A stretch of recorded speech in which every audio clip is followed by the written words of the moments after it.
오늘 우리에게 주신 하나님 말씀은 구약과 신약 두 군데를 제가 읽어드리도록 하겠습니다. 앞에 영상을 참조해 주시면 되겠습니다. 먼저 구약 성경인데요. 시편 118편 1절부터 4절 말씀 제가 봉독해 드리겠습니다. 시편 118편 1절에서 4절, 구약 성경 888페이지 제가 먼저 봉독해 드리겠습니다. 여호와께 감사하라. 저는 선하시며 그 인자하심이 영원함이로다. 이제 이스라엘은 말하기를 그 인자하심이 영원하다 할지로다. 이제 아론의 집은 말하기를 그 인자하심이 영원하다 할지로다. 이제 여호와를 경외하는 자는 말하기를 그 인자하심이 영원하다 할지로다. 아멘. 그리고 신약의 고린도전서 10장 10절부터 11절 두 절 말씀 제가 봉독해 드리겠습니다. 고린도전서 10장 10절에서 11절입니다. 저희 중에 어떤 이들이 원망하다가 멸망시키는 자에게 멸망하였나니 너희는 저희와 같이 원망하지 말라. 저에게 당한 이런 일이 거울이 되고 또한 말세를 만난 우리의 경계로 기록하였느니라. 아멘. 우리 옆 사람하고 한번 인사 나눠보고 오늘 말씀 나누는데요. 함께 예배드려서 감사합니다. 인사 나눠보겠습니다. 시작. 함께 예배드리셔서 감사드립니다. 네. 다시 한번 인사해볼까요? 옆에 앉아주셔서 감사합니다. 여러분, 제가 인사 나누는 거는 다 의미가 있습니다. 작은 것부터 감사해야 큰 것도 감사할 수가 있죠. 작은 것에 감사하지 않으면 큰 것을 주셔도 감사할 줄 모릅니다. 평생에 감사하는 여러분들 되시길 바랍니다. 여러분, 우리가 살아가는 세상에는 감사할 조건과 원망할 조건이 항상 함께하고 있습니다. 그렇기 때문에 이 감사와 원망의 감정은 이 세상 살아가는 모든 사람들에게 항상 함께하는 감정이고, 세상의 모든 사람들은 감사와 원망을 반복하는 삶을 살고 있는 것입니다. 그런데 여러분, 이 감사와 원망의 두 가지 감정 중에서 우리가 어느 쪽을 선택하느냐에 따라서 행복과 불행이 결정나게 되어 있습니다. 사랑하는 성도 여러분들, 여러분 이 두 가지 감정, 감사와 원망 중에 여러분들은 어느 쪽을 선택하는 삶을 올 한해 살아오셨는지 한번 돌아보시기 바랍니다. 감사입니까? 아니면 원망입니까? 많은 사람들이 감사가 좋다는 거 알고 있지만 감사보다는 뭐를 더 많이 하냐면 원망하는 말, 불평하는 말을 너무나 많이 하게 됩니다. 사람들은 부정적인 것들이 더 많이 우리에게 영향을 주기 때문에 항상 이 감사보다 원망이나 불평하는 것들을 많이 선택하게 되는데요. 그렇기 때문에 우리 사회를 한번 보십시오. 우리 사회가 불평으로 가득 찬 세상이 되어가고 있는 이유를 우리가 알게 되는데, 많은 사람들이 감사가 좋다는 거 알고 있지만 원망을 선택하기 때문에 이 사회도 어떻게 되냐면 불평, 불만이 가득하게 되고 병들어가는 것을 우리가 보게 됩니다. 그런데 하나님은 우리의 이 연약함을 잘 아시고 사람들이 감사하는 삶을 살게 하기 위해서 감사 절기를 지키라고 성경에서 말씀하고 있고요.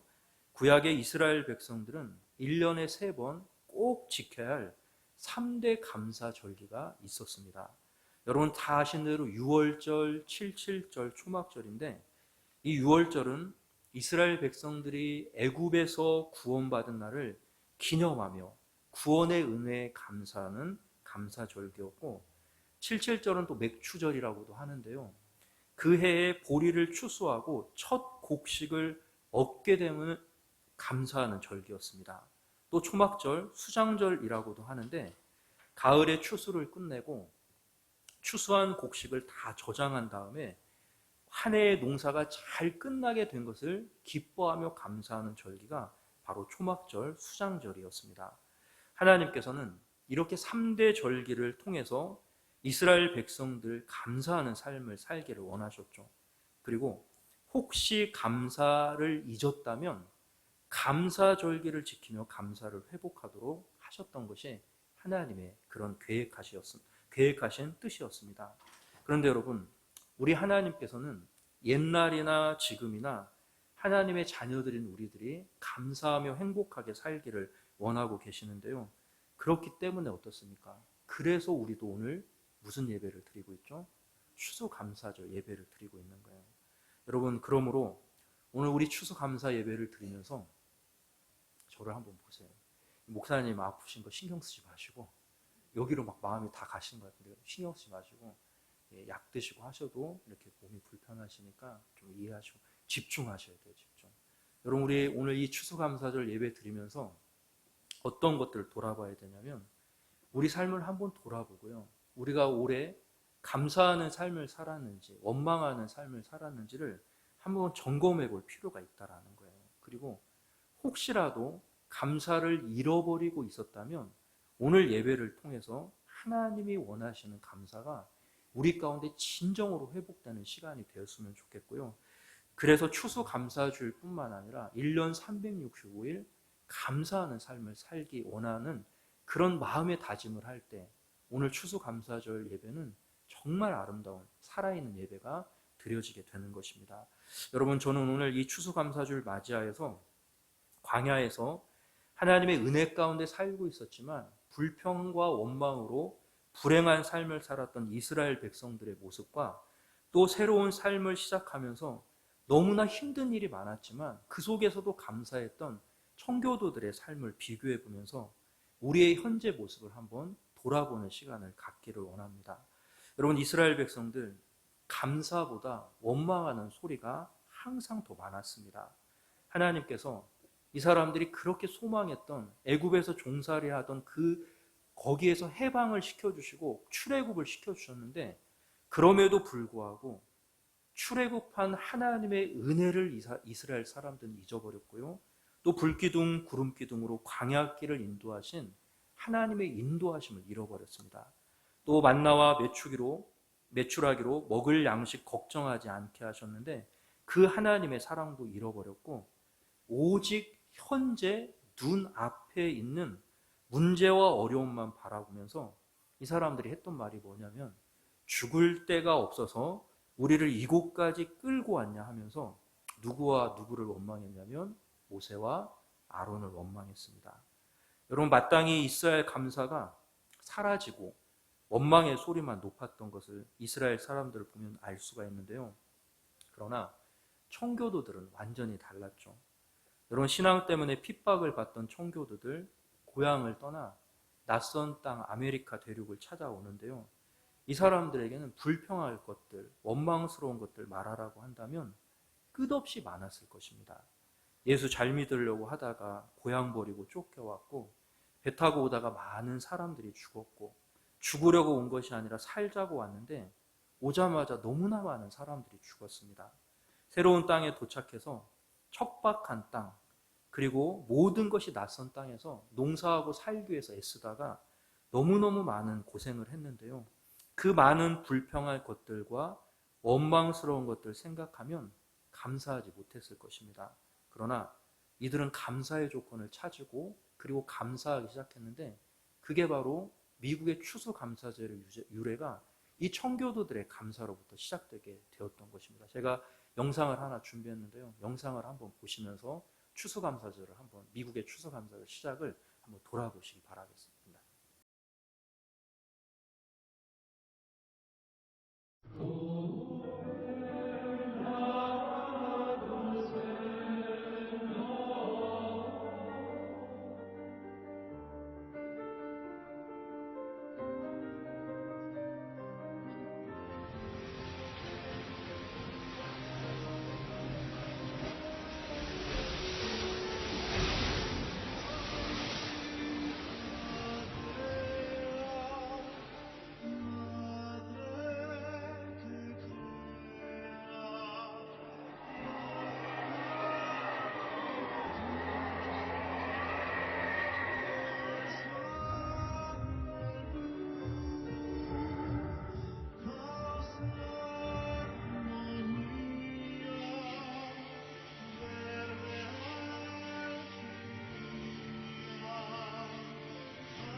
여러분, 이 청교도들은 정말 많은 고생을 했었죠.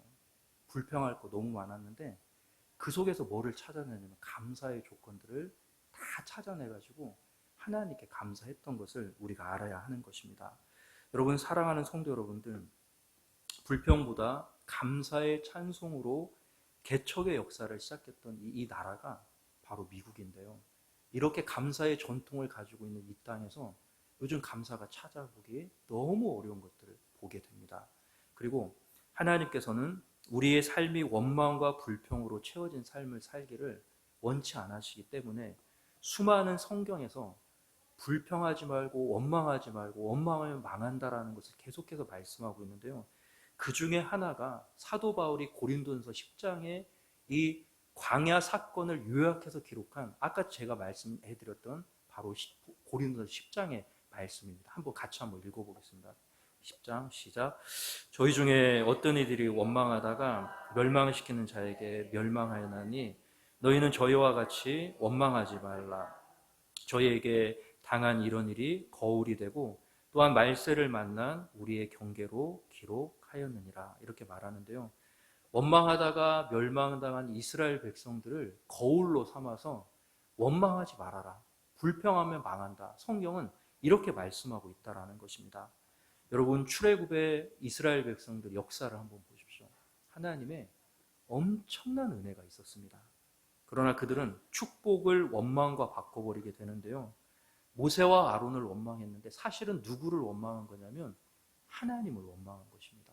그리고 하나님은 원망하는 이스라엘 백성들에게 불뱀을 보내서 물려 죽게 하셨고 또 진끝을 불로 불사르기도 했고 이 원망하는 그들이 1세대 이 원망했던 모든 사람들이 광야에서 다 죽을 때까지 어디에 못 들어가게 하시냐면 가나안 땅에 들어가지 못하게 하십니다. 여러분, 애굽에서 가나안 땅은 빨리 가면 10일 안에 도착하는 거리고요. 천천히 가면 2주 정도 지나면 다 도착하는 거리였습니다. 근데 하나님이 40년 동안 광야에서 그들을 빙글빙글 돌게 하신 이유가 뭐였냐면 하나님을 원망하였기 때문에 원망한 1세대가 다 죽을 때까지 가나안 땅에 들어가지 못하게 하시는데요. 결국 원망이 약속의 땅에서 어떻게 하냐면 멀어지게 한다라는 것을 말씀하고 있고요. 원망하면 가나안 땅, 약속의 땅에 들어갈 수 없다라는 것을 이렇게 말하고 있는 것입니다. 종교개혁자 마틴 루터는 마귀의 세계는 감사가 없다라고 말을 했다고 하는데요. 천국과 지옥의 차이는 감사와 원망입니다. 여러분, 만약에 우리가 지금 이 순간 감사의 조건을 찾아서 감사하고 있다면 우리는 뭘 경험하게 될까요? 천국을 경험하게 되는 것입니다. 근데 만약에 불평할 것들만 생각하고 불평을 한다면 우리 모두 다 무엇을 경험할까요? 지옥을 경험하게 되는 것입니다. 잠언 19장 3절에 보면 사람이 미련함으로 자기 길을 굳게 하고 굳게 하고 마음으로 여호와를 원망하느니라 이렇게 말하는데요. 성경에서 말하는 미련하다는 것은 하나님의 음성을 듣지 못하는 것을 말합니다. 여러분, 우리가 하나님의 뜻과 하나님의 음성을 듣지 못하면 우리가 미련해지기 때문에 원망한다라고 말하고 있죠. 반대로 성경에서 지혜롭다는 것은 하나님의 음성을 듣는 것을 말하는데, 솔로몬이 1000번제를 드린 다음에 하나님께 지혜를 구하지 않습니까? 그때 지혜가 뭐냐면 하나님의 음성을 들을 수 있는 마음을 달라고 기도했던 것입니다. 근데 여러분, 우리가 하나님의 음성을 듣게 되면 지혜로워지게 되고요. 그 지혜로움 가운데 원망과 불평을 하지 않게 된다고 성경은 말하고 있는 것입니다. 결국 감사는 초점이 제대로 맞춰질 때 가능한 것이고, 우리의 초점이 어디에 있느냐에 따라서 감사도 할 수 있고 원망도 할 수 있다, 성경은 말하고 있는 것이죠. 제가 요즘 우리 성도님들 연세가 드셔가기 때문에 어떤 수술 많이 하게 되냐면 눈 수술 많이 하는데요. 백내장 아시죠? 영어로 카타렉트라고 하는데, 이 백내장 수술 많이 하시는데 수술 전에 기도를 해드리고 수술이 끝나고 나서 전화를 드리면, 목사님 이렇게 시원한 거 이제 하게 됐습니다. 너무나 시원합니다 이러는데요. 눈도 노화가 되면 수정체에 불순물이 끼게 되고요. 초점이 안 맞게 되는데 레이저로 이 불순물들을 잘게 부숴주고 수정체를 약간 이렇게 손봐주면 흐리게 하는 것들이 제거되는 그런 수술이 바로 백내장 수술이라고 합니다. 여러분, 초점이 맞아야 잘 보이게 되듯이 신앙도 초점이 맞아야 감사가 넘치게 되고요. 초점이 분명해지면 우리가 정말 하나님 앞에서 감사의 조건을 발견할 수 있게 되는 것입니다. 여러분, 초점이 맞지 않으면 어떻게 됩니까? 모든 게 흐리게 보이기 때문에 제대로 분별할 수가 없게 되고요. 기억해야 할 것들 기억하지 못하고 바라봐야 할 것들 바라보지 못하게 되는데, 그래서 감사가 사라지게 되는 것입니다. 그러면 우리는 이 청교도 성도들처럼 감사하는 삶을 살기 위해서 초점을 잘 맞춰야 되는데요. 어디에 초점을 맞춰야 될까요? 제가 오늘 이 세 가지 초점 맞춰야 될 것 세 가지 말씀드리고 오늘 말씀을 다 마치기로 하겠는데요. 첫 번째, 우리는 하나님께 초점을 맞춰야 합니다. 한번 따라해서 하나님께 초점을 맞추자. 여러분, 시편 118편 1절부터 4절을 보면 1절에 이렇게 시작하고 있죠. 여호와께 뭐하라? 감사하라. 저는 선하시며 그 인자하심이 영원함이로다. 이렇게 말하고 있습니다. 그리고 2절부터 4절을 보면 계속 반복해서 처음에 나오는 단어가 있는데요. 그게 뭔지 아십니까? 한번 보시죠. 어떤 말이 나오고 있죠? 이제 뭐라고 얘기합니까? 이스라엘은 말하기를 그 인자하심이 영원하다 할지로다. 또 3절을 보십시오. 또 뭐라고 말합니까? 이제 아론의 집은 말하기를 그 인자하심이 영원하다 할지로다. 또 4절에도 이제 이렇게 말하고 있는데, 이 시편 기자는 감사하라 말한 다음에 이제라는 말로 시작하고 있는데요. 이게 무슨 말이냐면, 이제 누구에게 초점을 맞춰라? 그렇죠. 하나님께 초점을 맞춰라. 그래야 감사할 수 있다. 이렇게 말하는 거고요. 또 여기 보면 같은 말, 하나님의 백성이라는 말을 이스라엘, 아론의 집, 여호와를 경외하는 자로 시이기 때문에 이거를 시의 그 분위기를 살리기 위해서 다른 표현으로 이렇게 부르고 있는데, 하나님의 백성을 이렇게 말하고 있는 것입니다. 이스라엘, 아론의 집, 하나님을 경외하는 자, 이렇게 말하고 있는 것입니다. 그러면 하나님의 백성들이 마땅히 해야 될 게 뭐냐면, 이제 누구에게 초점 맞추라고요? 하나님께 초점 맞추고 감사하라, 이렇게 말하고 있는 것입니다. 여러분, 우리가 눈앞의 일만 바라보면 불평할 수밖에 없습니다. 근데 누구에게 초점 맞춰야 되죠? 하나님께. 그것도 어떻게 해요? 이제 하나님께 초점 맞춰야만 감사할 수 있다라고 성경은 말하고 있는 것입니다. 이스라엘 백성들 왜 불평하고 왜 원망했을까요? 하나님께 초점을 맞추지 않았기 때문에요. 고통의 현실만 바라봤기 때문에 불평하고 있다라는 거예요. 우리도 마찬가지입니다. 눈앞에 일어나는 일, 귀에 들리는 소리만 듣게 되면 절대로 감사할 수가 없죠. 어떤 일이든지 하나님은 그 일을 통해서 우리를 성장시키시고 변화시키시고 성숙을 시키시는데, 하나님께 집중하고 하나님께 초점을 맞추면 고난보다 더 뛰어난 은혜가 그 뒤에 숨어 있고요. 고난이 나쁜 것만이 아니라는 것을 하나님께 초점을 맞추면 알 수 있게 되는 것입니다. 여러분, 하나님께 우리 모두 다 초점 맞추는 추수감사주일 될 수 있기를 주님의 이름으로 축원드립니다. 우리의 영적 렌즈의 초점이 하나님께 잘 맞춰지게 되면 그때부터 어떻게 됩니까? 이 코드가 맞아야 된다는 말 들어보셨죠? 코드가 맞아야 되는데 하나님께 초점 맞춰야만 불평하지 않고 감사하는 삶을 살 수 있게 되는 것입니다. 두 번째, 우리는 어디에 초점 맞춰야 되냐면 이미 가진 것에 초점을 맞춰야 합니다. 한번 따라해 볼까요? 이미 가진 것에 초점을 맞추자. 어떤 분들은 나는 가진 거 아무것도 없어요 이렇게 말하는데, 가진 거 아무것도 없는 사람은 아무도 없습니다. 다 뭔가를 가지고 있습니다. 그리고 더 가지려고 하지, 가진 거 없는 사람은 아무것도 없다. 아무도 안 계시다는 거예요. 그러면 여러분, 우리가 감사하려면 어떻게 해야 될까요? 이미 가진 것에 뭐를 맞춰야 되죠? 초점을 맞추셔야 돼요. 만약에 현재 없는 것에 욕심을 갖게 되고 거기에 초점을 맞추게 되면 이 욕심이 생기게 되는데요. 현재 없는 것을 바라보면 이미 가진 것을 어떻게 하냐면 다 누리지 못하고 이미 가진 것에 대한 감사가 사라지게 되는 것입니다. 여러분, 이스라엘 백성들도 마찬가지였죠. 현재 있는 것들 많이 있었지만 현재 없는 것들을 찾았기 때문에 이 사람들이 원망하게 된 것입니다. 청교도들은 어떻습니까? 가진 게 많이 없었지만 가지고 있는 것을 바라봤기 때문에 감사할 수 있었다는 거죠. 여러분, 어떤 사람이 이런 말을 했다고 하는데요. 제일 가르치기 어려운 수학 문제는 우리가 이미 받은 축복을 세어보는 이 문제가 가장 어렵다라고 말했다라고 합니다. 수학에 여러 가지 어려운 문제가 있지만 그 많은 문제들 중에 가장 어려운 문제는 이미 가진 것을 세어보는 문제가 가장 어렵다라는 거예요. 찬송가 489장에 보면 받은 복을 세어보아라, 주신 복을 세어보아라, 찬송가 가사가 있는데, 우리에게 이미 주어진 것들을 세어보는 초점을 맞춰야만 우리는 어떻습니까? 감사할 수 있게 된다라는 거예요. 사랑하는 성도 여러분들, 교회에서 예배 드릴 수 있게 하신 거 감사하시기 바랍니다.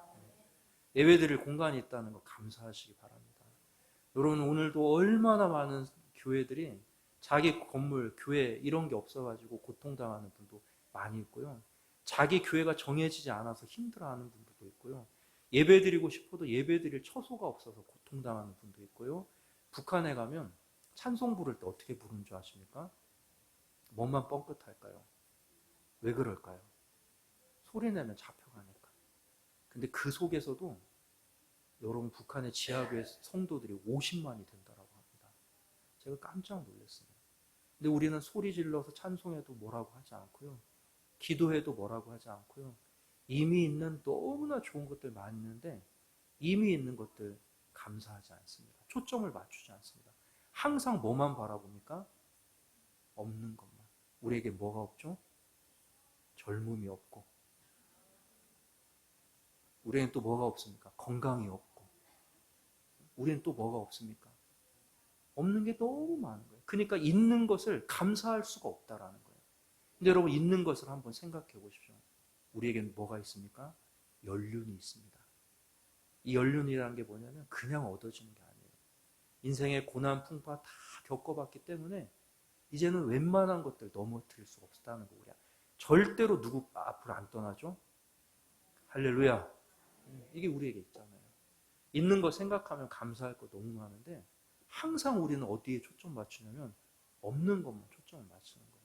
그러니까 이미 있는 것조차도 불평의 대상이 될 수밖에 없다는 거예요. 오늘 예배드리는 사랑하는 성도 여러분들, 있는 것을 세워봅시다. 그리고 있는 것 때문에 감사하고요. 절대로 불평불만하지 않기를 주님의 이름으로 축원드립니다. 마지막으로 이제 우리에게는 주어진 약속과 그 약속을 믿는 믿음이 있는데요. 미래에 초점을 맞춰야만 우리는 감사할 수 있습니다.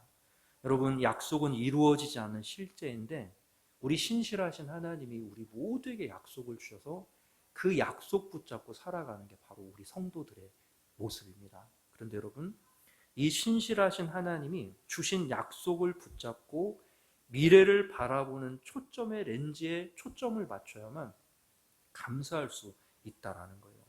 이스라엘 백성들 왜 원망하는 어리석은 일을 했을까요? 지금 이 사람들이 어디를 향해서 가고 있냐면 가나안 땅을 향해 가고 있죠.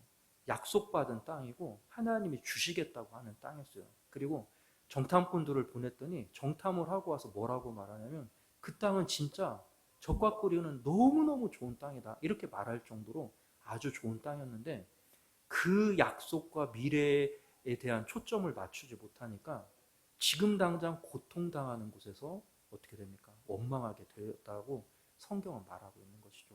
성지순례를 다녀왔던 목사님들의 얘기를 들어보면 이스라엘 백성들이 믿음이 없어서 원망한 게 아니고요.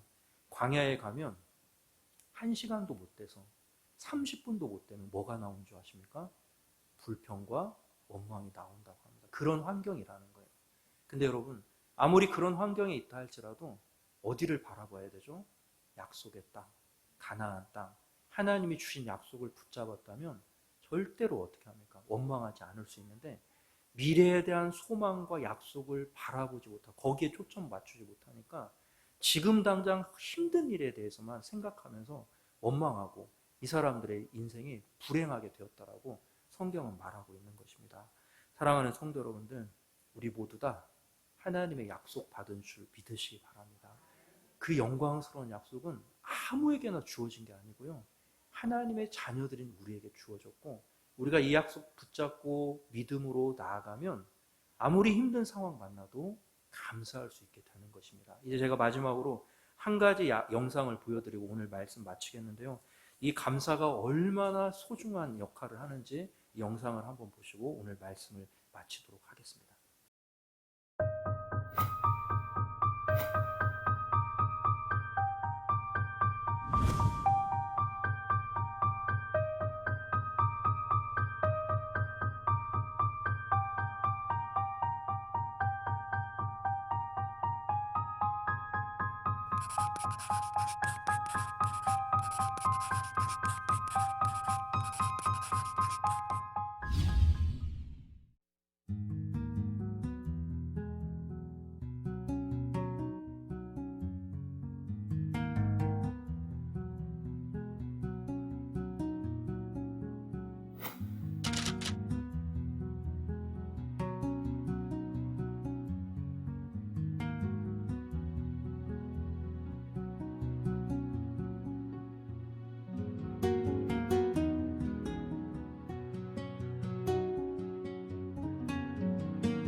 여러분, 엠마오로 가는 두 제자 이야기 다 아시죠?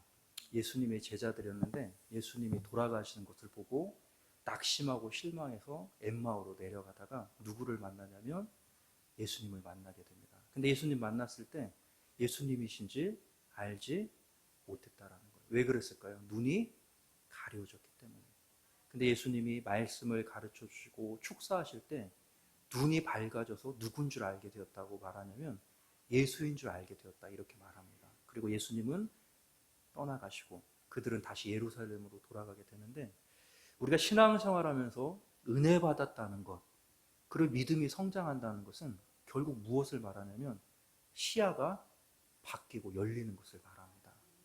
여러분, 이렇게 은혜로운 시대에 살아가고 있는데요, 사람들은 감사를 할 줄 모르고 있습니다. 매일같이 반복되는 삶 가운데서 삶의 의미들을 잃어버리는 분들이 너무나 많은데요, 저는 오늘 추수감사주일 예배 드리면서 여러분의 시야가 바뀔 수 있기를 주님의 이름으로 축원드립니다. 눈이 밝아질지어다. 눈이 열리게 될지어다. 우리의 눈을 하나님께 초점을 맞추셔야 돼요. 여러분, 하나님께 초점 맞추지 않으면 절대로 감사할 수 없습니다. 없는 것만 보게 되어 있고요, 그리고 있는 것도 은혜인 줄을 모르게 된다라는 거예요. 근데 하나님께 초점 맞추면 절대로 욕심 갖지 않습니다.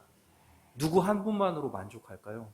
하나님 한 분만으로 만족하는데 하나님께 초점을 안 맞추니까 필요한 것들, 갖고 싶어하는 것들 너무 많은 거예요. 그러다 보면 욕심 생기죠.